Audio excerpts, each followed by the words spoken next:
Sir Tony Calvento. Good afternoon. And the race is on.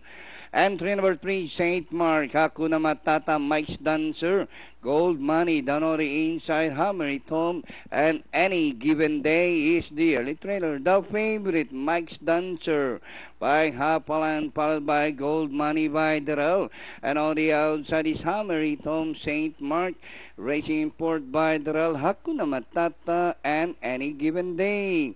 The favorite, Mike's Dancer, this time by about 2 lengths, followed by St. Mark.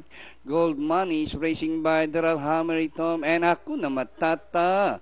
Rounding the far turn, Mike's Dancer by Hapalang, St. Mark, Hammer It Home. Hakuna Matata, Racing Import by Darrell's Gold Money. As they race the last 500, Mike's Dancer by Annex, St. Mark, Hammer It Home on the outside.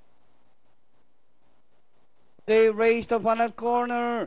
Mike's Dancer, St. Mark, Hakuna Matata, Hammer It Home. It's still Mike's Dancer, St. Mark in the middle, Hakuna Matata.